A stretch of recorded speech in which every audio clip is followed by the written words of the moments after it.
Bonjour à toutes et à tous, je suis ravi de vous accueillir sur NOAH pour vivre cette 3e édition de l'Extrême Cordouan. Derrière moi, à l'horizon, le roi des phares, le phare de Cordouan.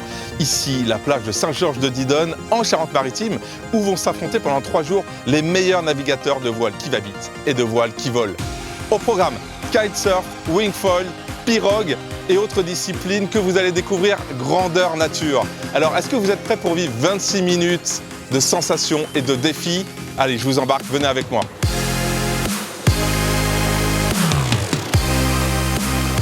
Sur la ligne de départ, les 400 kiteurs, windsurfers, rameurs, pagayeurs, pour eux, le terrain de jeu est hors norme.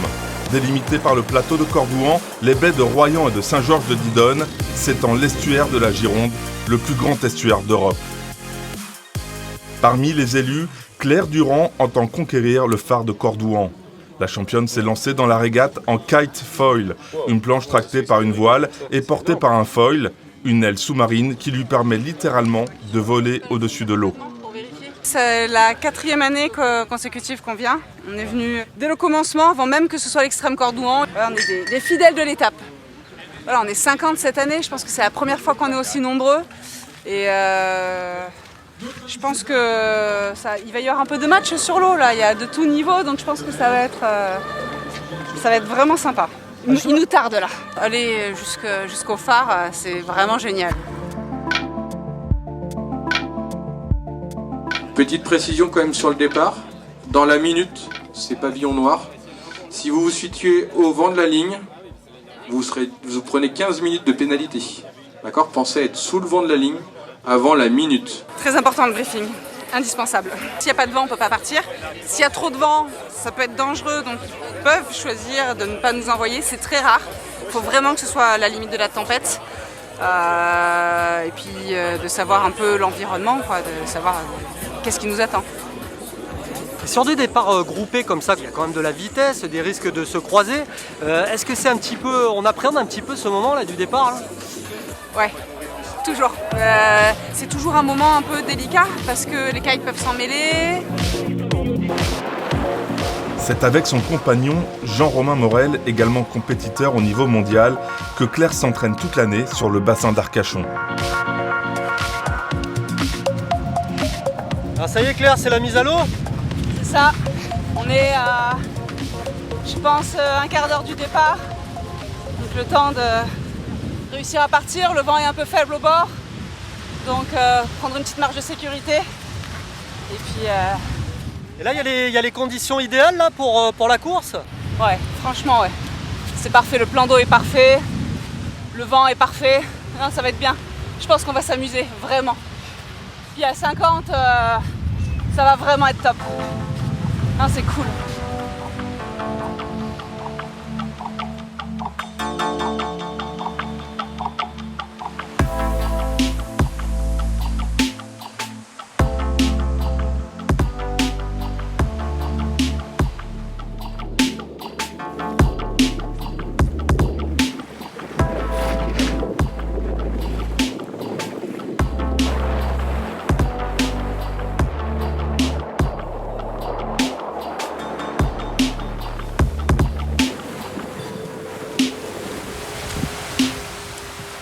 Bon alors Claire, ça s'est passé comment ? C'était une super course.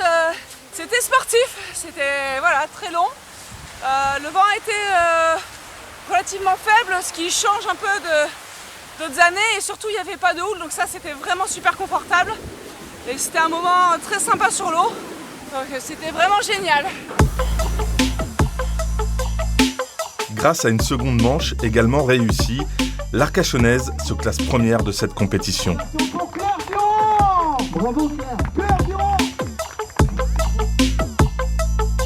Et dans le sillage de la championne, la relève est assurée. Alors, mets tes pieds par devant. Pas très quand on met tes pieds par devant. Ah, c'est pas trop dur ? Si, un peu. C'est quoi le plus dur, tenir la voile ? Tourner, faire un demi-tour.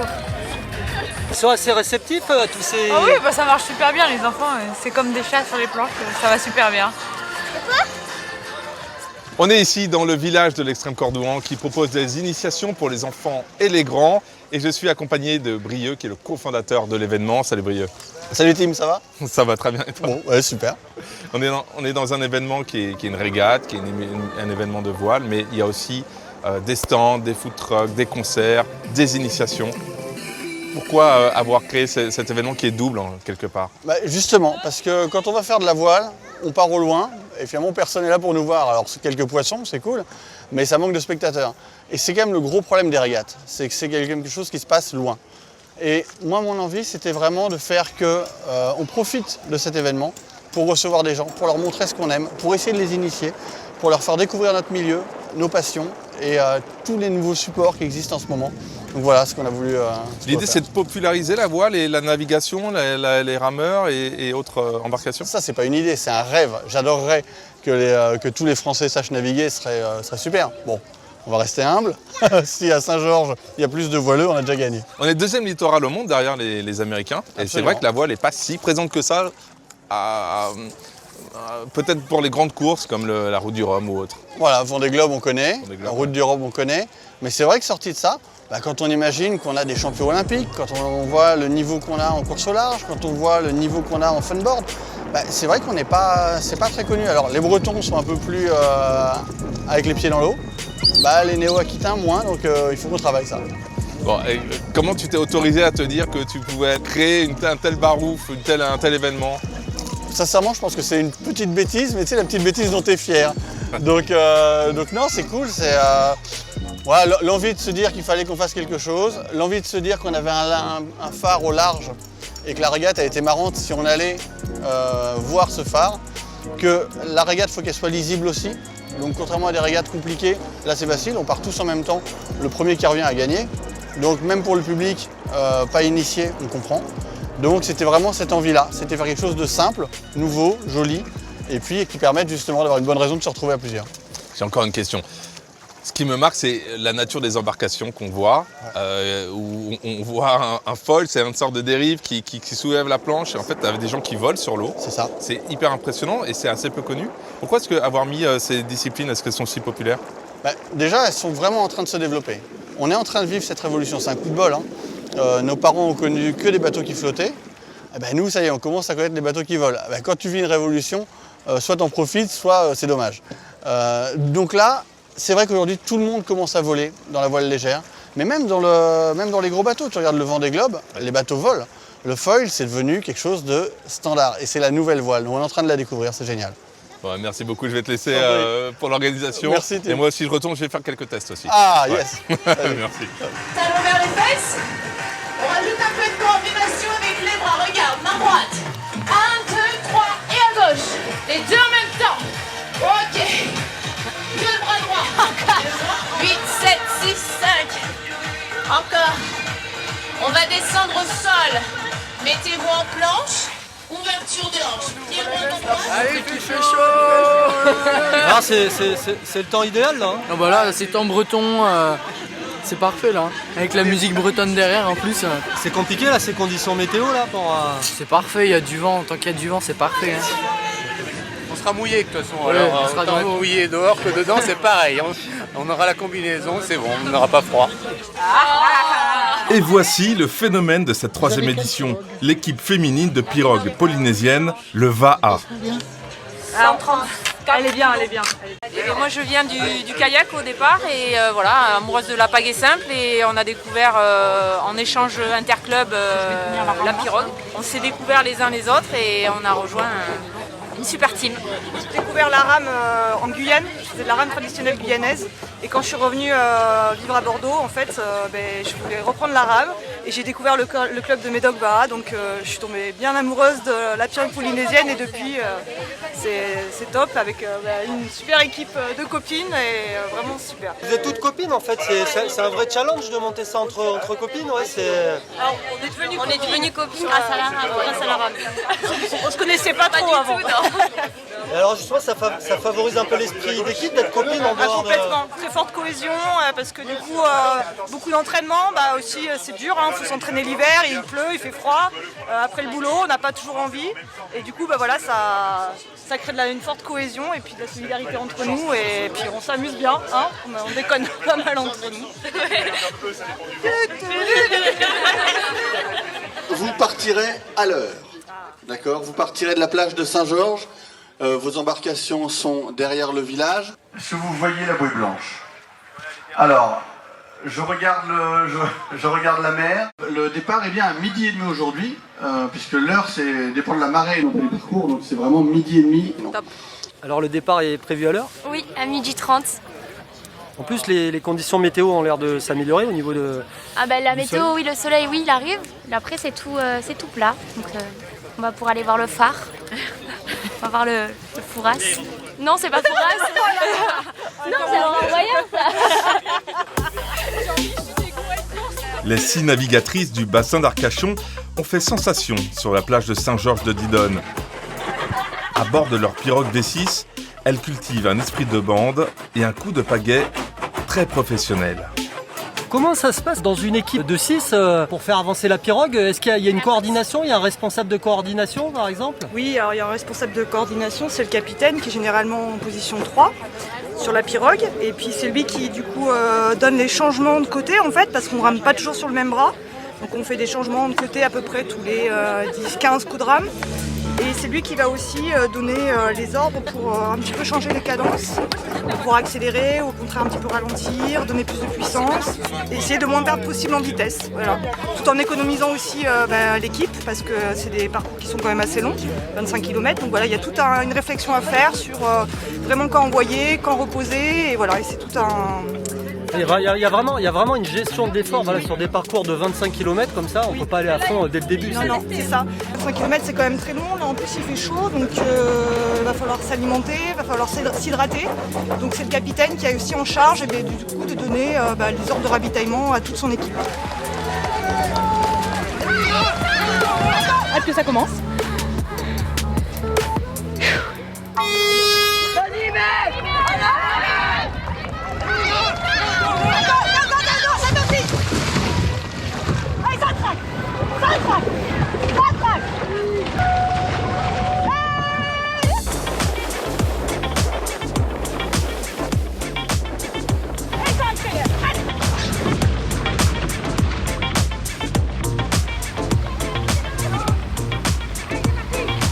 Après 25 km, à la force des bras, Charlène a été désignée pour courir le 100 mètres sur le sable et franchir la ligne d'arrivée.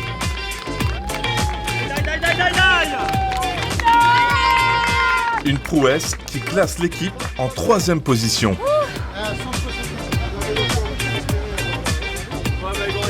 Ouais, on a fait une belle remontée quand on avait le vent de dos. Trop cool. Ah, ça fait du bien.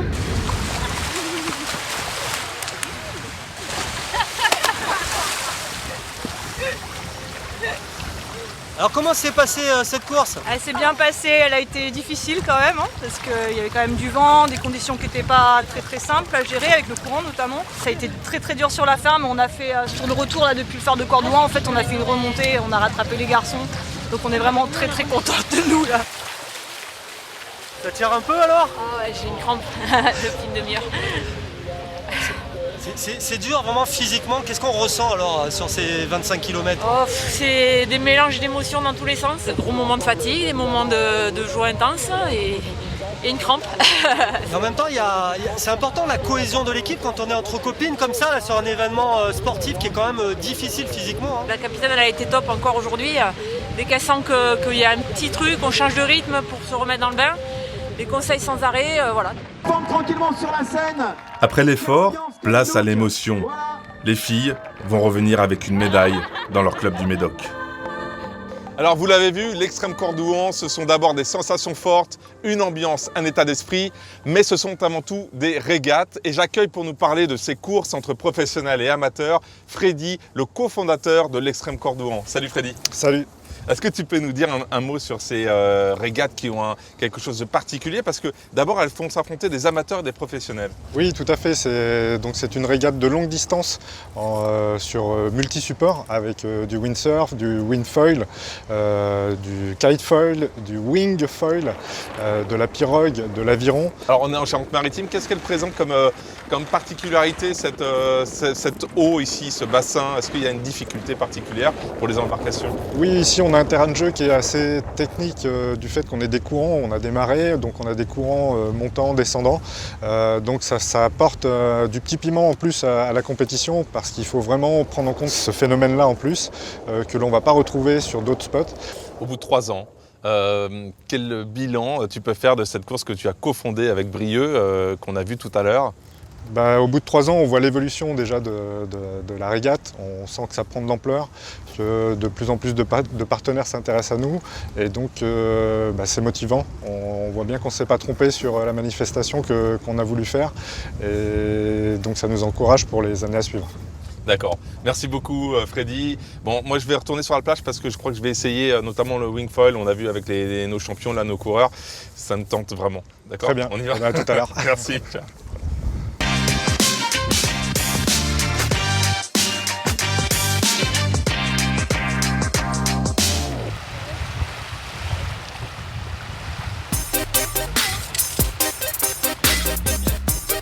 Difficile de s'y retrouver parmi toutes ces nouvelles embarcations.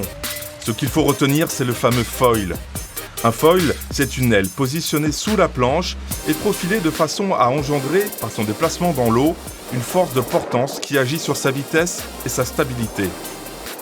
Le foil, donc, c'est le support qui est surélevé en gros. On a une espèce d'avion sous la planche et ce qui nous permet de voler à en gros 1 mètre au-dessus de l'eau.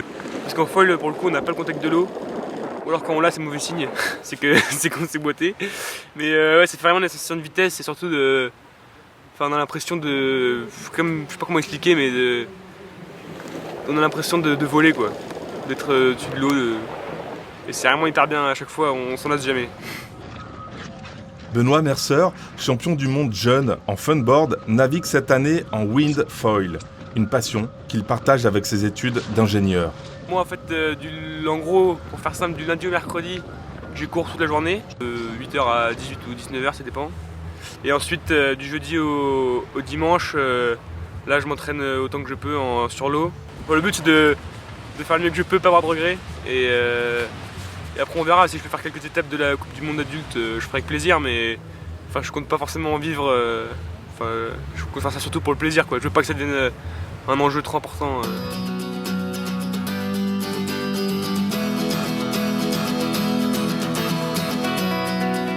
Quelques dizaines de minutes avant les départs, on se met dans les conditions de la course, là, on est préparé comment? Ouais, ça va, là j'ai tout pris mon matériel, maintenant j'ai plus qu'à aller à l'eau, me chauffer un peu et comme ça quand ils mettront les 5 minutes avant le départ, normalement je serai prêt, on verra bien. Il y a une mise en condition comme ça avant des courses, on se prépare psychologiquement à la course? Bah ça dépend, je sais que ça dépend un peu de chacun, moi perso j'aime bien être prêt assez tôt et comme ça après j'ai le temps de me détendre un peu avant d'aller à l'eau. Et il y en a qui préfèrent être à l'arrache et être dans le sprint pour être focus à 100% direct, quoi.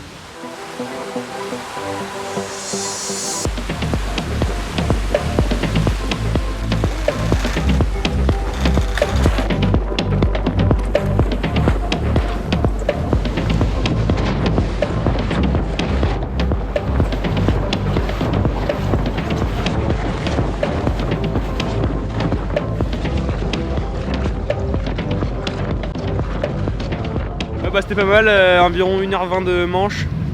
Donc ouais, c'était cool, on a eu jusqu'au phare.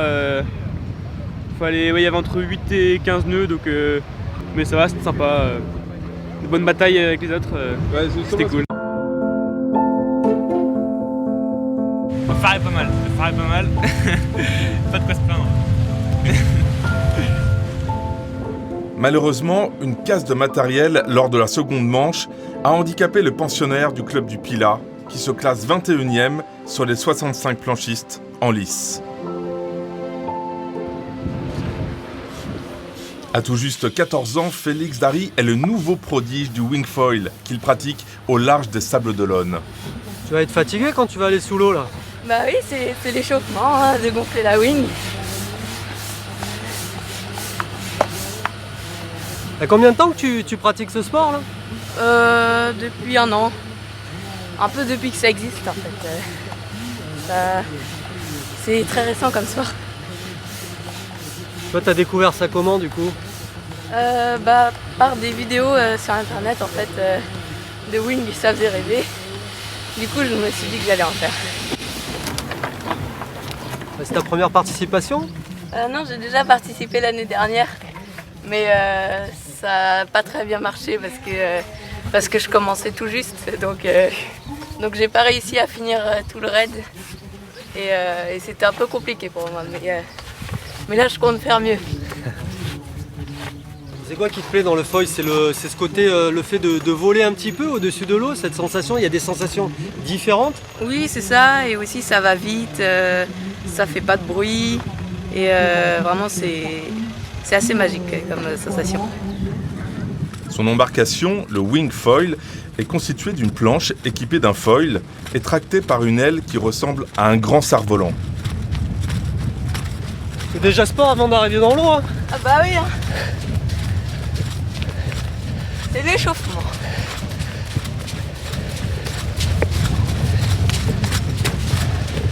Ah, quand il y a du vent, on peut faire des sauts comme ça. Là, il n'y en a pas assez.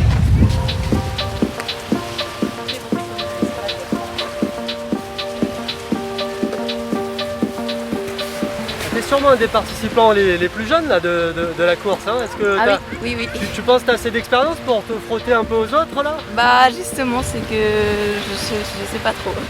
Mais bon, on verra bien demain.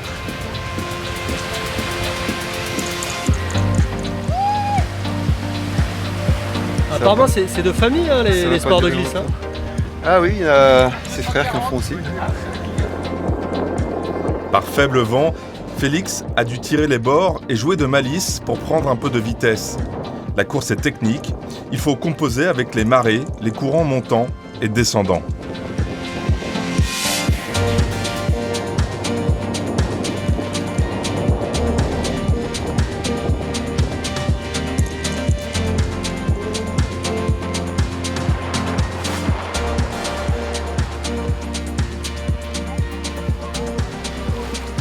Alors?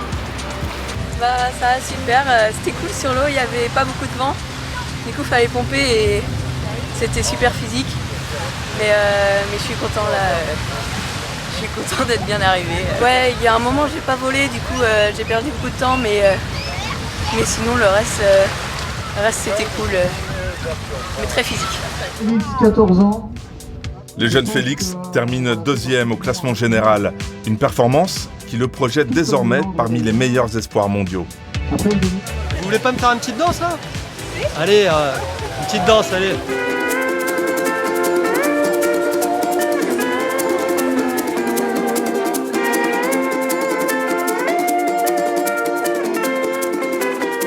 Merci d'avoir suivi cette 3e édition de l'Extrême Cordouan sur NOAA. Cet été, le monde de la glisse et de la voile sauront vous accueillir pour tester toutes ces nouvelles embarcations.